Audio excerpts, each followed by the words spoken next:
नमस्कार दोस्तों, स्वागत है आप सभी का आपके अपने यूट्यूब चैनल सुभित एकेडमी में। इस वीडियो में डिस्कस करेंगे बिहार शिक्षक भर्ती के बारे में। एक नोटिफिकेशन आया है उसके बारे में। ये नोटिफिकेशन जो हमारा है वो अध्यापक नियुक्ति की प्रतियोगिता परीक्षा को लेकर है, यानी कि ज्वाइनिंग आपकी किस प्रकार से होगी और इसमें मिनिमम जो कट ऑफ है वो कितनी होगी, इसके बारे में आपका नोटिफिकेशन आ गया है। ठीक है, तो चलिए इस वीडियो को लाइक कर लीजिए और चैनल पर नए चैनल को सब्सक्राइब कर लीजिए और हम देखते हैं पूरा नोटिफिकेशन। ठीक है, चलिए देख लेते हैं। देखिए, सबसे पहले इसमें दिया गया है हमारा विज्ञापन संख्या 27/2023 विद्यालय अध्यापक नियुक्ति प्रतियोगिता परीक्षा का परीक्षाफल इस शर्त के साथ प्रकाशित है कि प्रकाशन के पश्चात प्रशासकीय अभिभावक के द्वारा नियुक्ति हेतु काउंसलिंग के समय ऑनलाइन आवेदन करते समय समर्पित वांछित शैक्षणिक अर्हता संबंधी प्रमाण पत्रों की जांच उसके मूल प्रति से की जाएगी, जिसमें असफल होने की पात्रता एवं परीक्षा फल दोनों ही स्वतः रद्द समझी जाएंगी। ठीक है,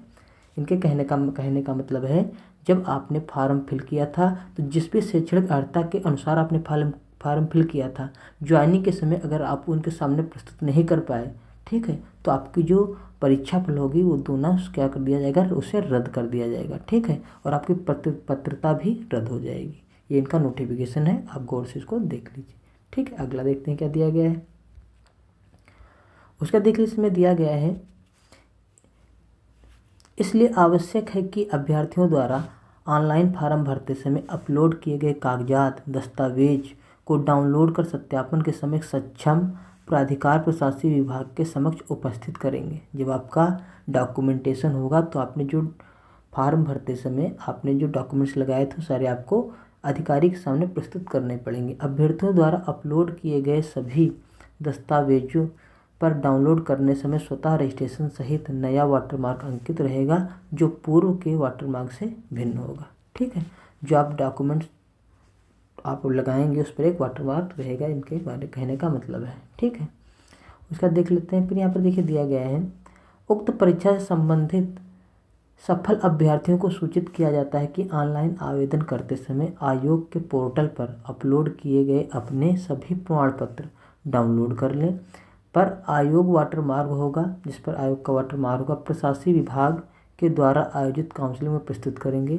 आयोग के वाटरमार्क के बिना कोई भी प्रमाण पत्र मान्य स्वीकार्य नहीं होगा। ठीक है, कोई नया प्रमाण पत्र अपलोड कर पुनः डाउनलोड कर जमा करने की व्यवस्था मात्र संबंधित प्रशासकीय विभाग की अनुशंसा पर ही विद्यार्थियों को दी जाएगी, अन्यथा नहीं। ठीक है, तो यह बहुत इंपॉर्टेंट चीज़ यहाँ पर निकल कर आ रही है।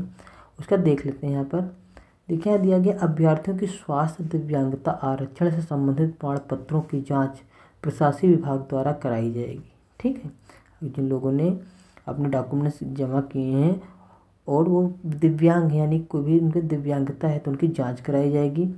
उसका लिखा गया, सभी दिव्यांग अभ्यर्थी दिव्यांगता की जांच अनिवार्य रूप से सक्षम मेडिकल हॉस्पिटल IGIMS IIM से करवाई जाएगी, चाहे वे दिव्यांगता के लाभ के लिए बिना ही गुणागुण के आधार पर ही क्यों ना सफल घोषित हो जाते हैं।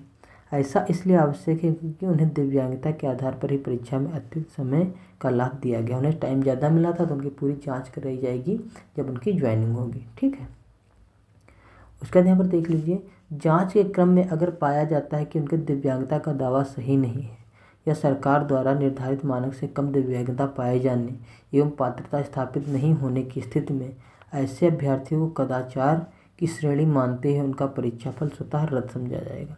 अगर उनकी जांच में उनको पाया गया कि वो जो एक मार्क उन्होंने एक लाइन फिट कर दी है कि उसके नीचे नहीं होनी चाहिए दिव्यांगता, अगर उसके नीचे हो गई तो वो वहाँ से निरस्त कर दिए जाएंगे, यानी उन्हें जॉब नहीं मिलेगी। ठीक है, उनकी पात्रता रद्द कर दी जाएगी। तो उन्होंने रखा है कि अगर आपको इतनी दिव्यांगता चाहिए तो उतनी ही होनी चाहिए, कम ज़्यादा ये जरूर फर्क पड़ेगा। उसका देखिए यहाँ पर कट ऑफ निकल कर आती है, तो देखिए इसके लिए स्पष्ट कर दिया गया है, कार्मिक एवं प्रशासनिक सुधार विभाग के संकल्प ज्ञापन संख्या 2374 दिनांक 16/7/2023 एवं पात्रांक दिनांक 1/10/2008 के अनुसार लिखित परीक्षा में शामिल सामान्य वर्ग के उम्मीदवारों को 40% का यहाँ पर नंबर लाने पड़ेंगे। 40% कितना लाने पड़ेंगे? 40%।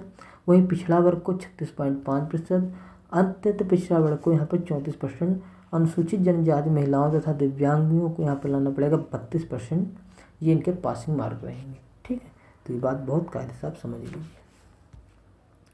उसका ध्यान दिया गया स्पष्ट है कि वैसे अभ्यर्थी जिनका प्राप्तांक इस निर्धारित न्यूनतम अर्हतांक से कम है उन्हें मेधा सूची में शामिल ही नहीं किया जाता, फिर उन्हें परीक्षा में सफल घोषित करने का कोई सवाल ही नहीं होता। ठीक है, अगर उनके इतने नंबर से कम आए तो उन्हें असफल घोषित कर दिया जाएगा। ठीक है, धातव्य यह है कि आरक्षण नियमानुसार मेधा क्रम में सर्वप्रथम अनारक्षित कोट की रिक्त भरी जाती हैं। अतः यदि अनारक्षित कोट की रिक्त अधिक हो और आरक्षित कोट के योग्य अभ्यर्थियों की संख्या कम हो तो संभव सभी आरक्षित कोट के योग्य अभ्यर्थी अनारक्षित कोट की रिक्त के विरुद्ध सफल घोषित हो जाएंगे। ठीक है, इनके कहने का मतलब है अगर मान लीजिए SC/ST के स्टूडेंट हैं और ये इनके नंबर जो यहाँ से जनरल से ज़्यादा आ रहे हैं तो जनरल पर उनको सीट मिल जाएगी जनरल की। ठीक है, इनके कहने का मतलब है अगर इन्होंने कटाव निकाली जनरल की तो इनको यहाँ पर जॉब मिल जाएगी, उनकी एक सीट कम हो जाएगी जो जनरल के स्टूडेंट हैं। ठीक है, ऐसी स्थिति में आरक्षित सीट की कोई रिक्त सीट खाली रह जाएगी तो इस कारण उसमें कोई कटाव नहीं हो सकेगा, अर्थात यह NA नॉट एप्लीकेबल रहेगा। ठीक, उसका देखिए यहाँ दिया गया है साथ ही अनारक्षित कोट की अंतिम रिक्त पर यदि आरक्षित कोट के अभ्यर्थी सफल घोषित होते हैं उसका प्राप्तांक कट ऑफ हो जाएगा। यह प्राप्तांक उस आरक्षित कोट की न्यूनतम अर्हता भी हो सकता है जो स्पष्टतः अनारक्षित कोट के न्यूनतम अर्हतांक से कम होगा।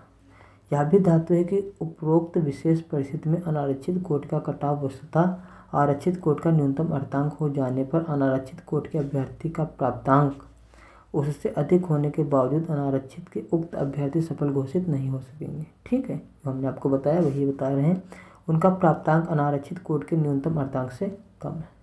ठीक है, उसका देखिए यहाँ पर फिर दिया गया मेधा क्रम एवं टाई ब्रेकर। लिखित जो परीक्षा आपकी हुई है कुल प्राप्तांक परंतु भाषा के क्वालिफाइंग होने के कारण प्राप्तांक को छोड़कर अर्थात शेष 120 प्राप्तांक के आधार पर आयोग द्वारा सफल अभ्यर्थियों की औपबंधिक मेधा सूची तैयार की गई है। यानी कि जो लैंग्वेज वाले कोई क्वेश्चन थे यहाँ पर ऐड नहीं किए गए हैं, सिर्फ 120 क्वेश्चन आपके यहाँ पर ऐड किए गए हैं। उपरोक्त कुल प्राप्तांक समान होने की स्थिति में चयनित विषय में मुख्य खंड भाग 3 अर्थात 80 प्रश्नों के प्राप्तांक का उपयोग प्रथम टाई ब्रेकर के रूप में किया गया है, परंतु 1 से 5 अध्यापक लिखित जो परीक्षा हुई है उसके लिए भाग 3 नहीं रहने के कारण कोई टाई ब्रेकर नहीं रहेगा। ठीक है, उसका देखते हैं टाई ब्रेकर 1 के बाद भी समान अंक होने की स्थिति में द्वितीय टाई ब्रेकर में भाषा भाग के प्राप्तांक उपयोग 1 से 5 अध्यापक हेतु किया गया है, परंतु अन्य कक्षाओं के अध्यापकों हेतु भाषा भाग गैर हिंदी अभ्यर्थियों के लिए पाठ्यक्रम के अनुसार अलग से प्रश्न नहीं होने के कारण सभी के लिए समान अवसर और लेवल प्लेइंग फील्ड प्रदान करने हेतु बिहार राज्य विद्यालय अध्यापक नियुक्त स्थानांतरण आनुवांशिक अनुशासनिक कार्रवाई एवं सेवार्थ नियमावली 7 की उपेक्षा के न्यूनतम अर्हता करने की विवेकाधिकार उपयोग करते हुए विज्ञापन की कंडिका 6 चयनित के अनुसार न्यूनतम अर्हतांक आवश्यकता अनुसार स्थल करने के प्रावधान के तहत भाषा भाग में न्यूनतम अर्हतांक 0 घोषित किया गया है। भाषा भाग के प्राप्तांक को टाई ब्रेकर 2 के रूप में नहीं रखा गया है। ठीक, उसका यहाँ पर दिया गया है टाई ब्रेकर जो आपका यहाँ पर है 3 और 4 रूप से क्रमशः अभ्यर्थी उम्र देवनागरी लिपि में वर्णमाला के अनुसार नाम को वरीयता दी जाएगी। ठीक है, तो इस प्रकार यहाँ पर ये नोटिफिकेशन आपका निकल कर आता है जिसके थ्रू आपकी यहाँ पर बिहार में होगी ज्वाइनिंग। ठीक है, तो आप इस नोटिफिकेशन को ध्यान से पढ़ लीजिए और इसमें जो आपकी मेन इन्फॉर्मेशन है वो दे दी गई है, यानी कि आप अपने डॉक्यूमेंट जो है उनको पूरा वेरीफाइड कर लीजिए, यानी कि ठीक से उनको मेंटेन कर लीजिए जो आपने भरा था। इसके अलावा आप क्या कीजिए और आप यहाँ पर देख लीजिए कट ऑफ है आपकी यहाँ पर इतनी गई है, तो आप अपने डॉक्यूमेंट्स मेंटेन कर लीजिए और उम्मीद करिए कि आपका सिलेक्शन हो जाए। तो आई होप आप लोग को वीडियो अच्छा लगा होगा, वीडियो में आपको इन्फॉर्मेशन मिल गई होगी, और वीडियो अच्छा लगा तो वीडियो को लाइक कर दीजिए, चैनल पर हमारे नए चैनल को सब्सक्राइब कर दीजिए। वीडियो देखने के लिए बहुत बहुत धन्यवाद। Thank you very much.